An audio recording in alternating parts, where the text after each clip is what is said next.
afternoon, YouTube. Welcome to Fair Face Fail Productions. So, finally, after some months of waiting and starting a new business, we got some GPX Moto bikes in. So, if y'all didn't watch my last video where I talked about going into business with Meeker Extreme, he and I decided to start a dirt bike rental company here in Colorado Springs.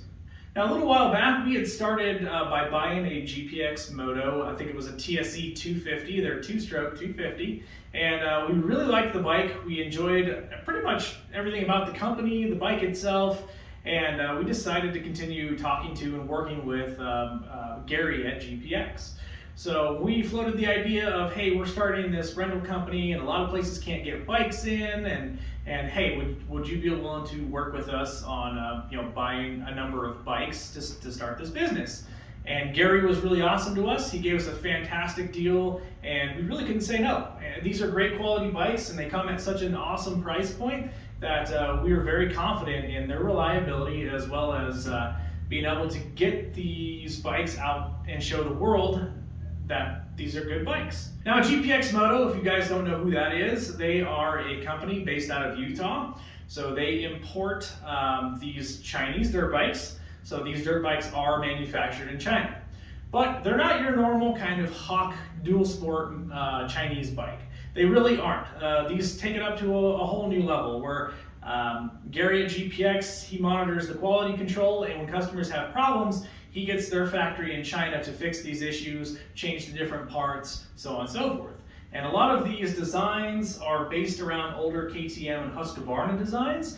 So they buy these older patents that have expired for either engines or frames or whatever, and they make them new again, and then they sell them as the GPX.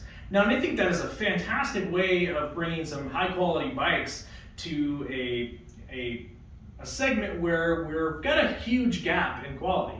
Right now, you have your dual sports and Japanese bikes that honestly, they range from motocross, very expensive, to dual sports that are reasonably priced, but honestly, they're overweight and underpowered. They really only cater to those that want to do miles trail riding. And then you move up to something like the Betas and the KTMs and the Husqvarnas from their respective companies, and they're $12,000, $13,000 right now. They're so expensive that it's gotten ridiculous, quite honestly. So GPX Moto has taken a lot of their inspiration from their KTM bikes, from suspension all the way up through pretty much everything on the bike, and put it into a package that only costs about $6,000 for the 300 here.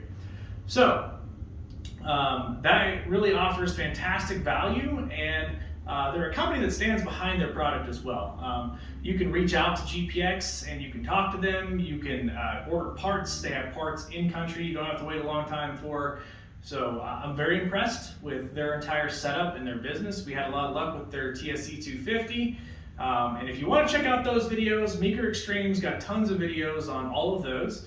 Right now, right here, I just got a 300R and then the 250E. So Mark and I both kind of think that the 300R is going to be our sweet spot. And the 250E, I'm excited to try out. We just haven't been on the 250E.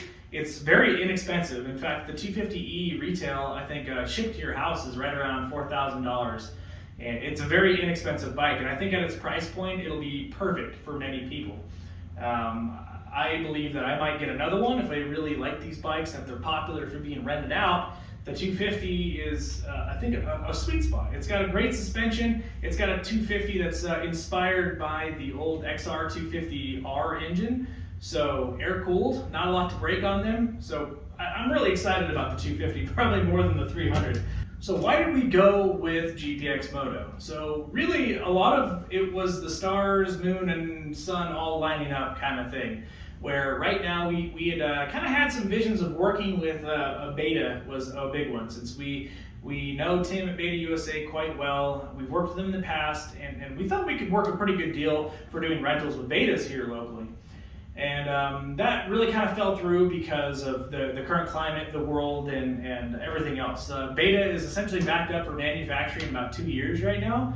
So for us to do a special order of, say, 6 dirt bikes was just not going to be feasible. Not to mention it would have been far more expensive, but yeah, it really came down to GPX really bringing something to the table that was new. We like the company, and we kind of like to stand for the underdog in some ways, and GPX Moto is definitely that underdog. I know a lot of people don't look highly on the Chinese bikes, and I will say that I don't expect these bikes to be perfect. Every bike that I have owned has had some problem or another, whether it was my fault or the bike's fault. I've had issues with even my Beta, so from the charging wiring harness problems, but in my opinion, it's less about the problems that the bike has and more about the company's customer service and how they treat their products as well as how they take care of their customer. And I believe that Gary at GPX Moto is awesome about taking care of their customers. So that's huge to Mark and I, and that is why we went with GPX Moto.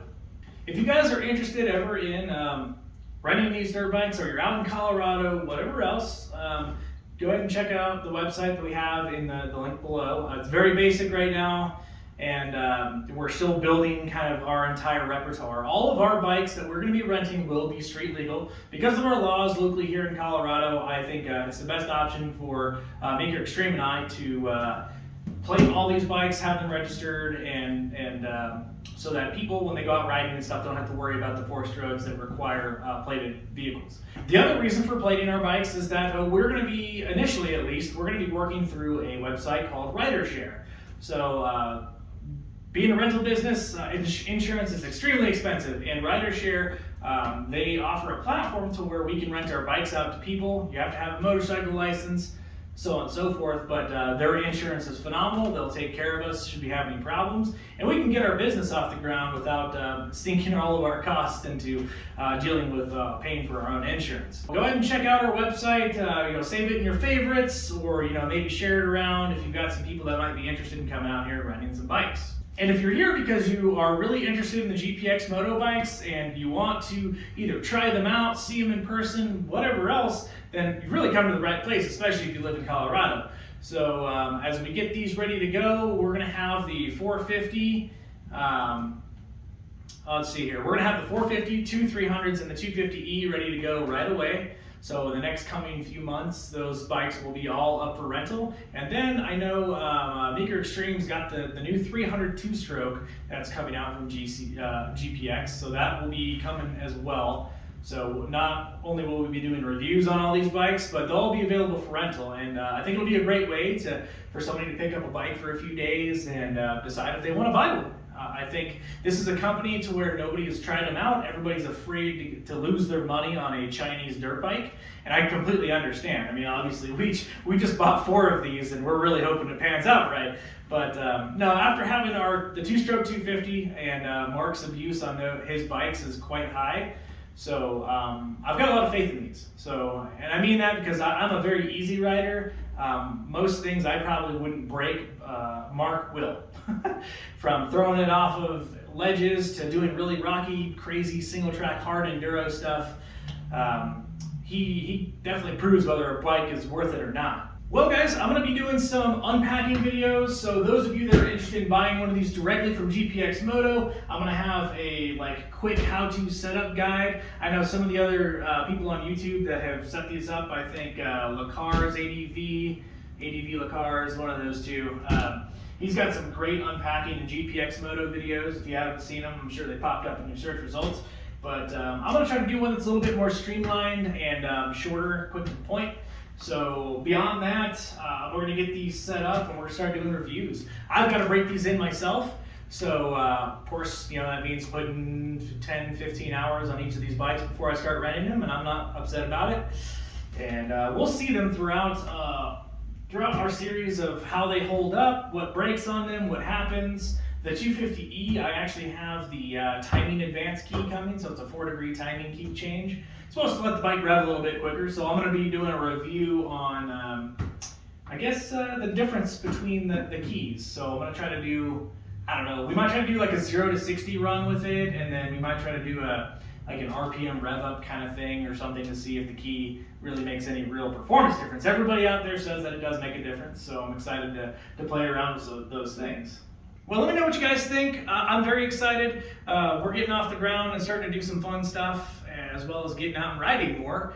So let me know what you think about the GPX bikes. Do you think the Chinese bikes are a mistake, or are you very interested in them? Because possibly the Chinese bikes could become, really truthfully, the way that these bikes are set up, they could become a much better option for many people than the Japanese dual sport bikes. I think their reliability is getting there, and I think their parts availability is getting there. Here in the near future, I think we're going to really see some interesting things with GPX Moto. So let me know down in the comments below what you think, and we'll catch you all next time. Ferret Face out.